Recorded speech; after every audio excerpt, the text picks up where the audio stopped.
There's no greater agony than bearing an untold story inside you. I love the Maya Angelou quote that you used. And I'd say a different but related Maya Angelou quote is one that drives me. And it's something that goes, people don't remember what you said or did, they remember how you made them feel.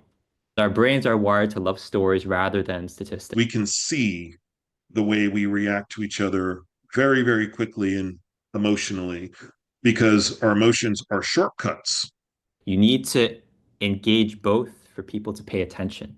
So if you only Yes. have the data, then people are going to be slowly rationalizing that and piecing it all together, and they'll disengage because that's a lot of cognitive effort.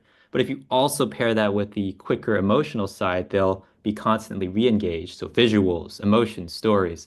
And that combination of the two is really, really powerful. What I focus on is an underappreciated, overlooked area of the tech industry, which I feel is the soft skills part. So the communication, presentation, storytelling. Because we're covering more of the bases. We're giving people more on ramps, more ways to activate. So now, in the most literal sense, you're activating your audience's mind space. We have to remember that the purpose of any presentation isn't to talk about what we like, but to talk about what the other person cares about. You can tell when you've done a good job of presenting the data when people are able to quickly focus on the insights and recommendations you're giving and debate how to put those into practice.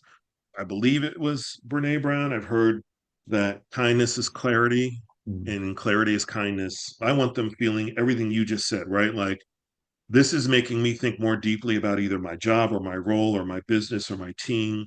And this is making me really wonder how I can apply these things to what I'm doing in any context, because application is really where the rubber meets the road. But the purpose of a presentation is to change people's perspective and make them think different. And for any presentation, what I find to make it even more effective is focusing on how do you want people to feel at every moment. Focus on what to put on each slide.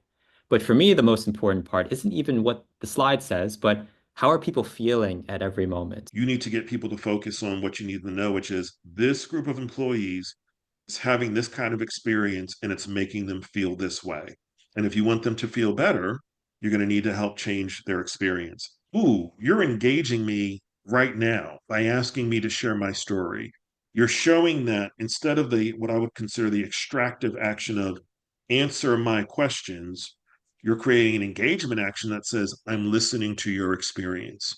And we're Yeah. both really motivated by restoring the fundamental humanity and what it means to understand humans in the first place. But as soon as you bring the humanity in, you talk about the emotion behind it. You bring in the stories. You say, this person was impacted. This is their anecdote. This is their experience. Then suddenly the psychological distances shrinks tremendously because now they're right there. That relatability and that connection is what strengthens the data storytelling as a whole. The emotion is such a key component to inspiring people to do something with all that information. Because you hit on a tried and true best practice that I feel sometimes we lose sight of, which is it's almost old school, but so good. Tell them what you're going to tell them, then Yeah. tell them, and then tell them what you told them.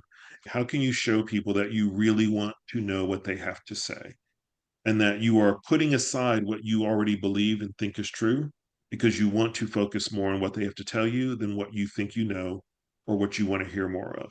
It's a posture that says the leader or the leadership team or the company is truly willing to listen. We all know what it's like when somebody asks you a question, but they've already made up their mind what the answer is. You need to be curious about what you're learning versus presumptuous, because that curiosity also gets infective. It invites other people to ask questions and to feel good about asking those questions. If you want people to know, feel, and therefore do something different, then you have to put data and story together.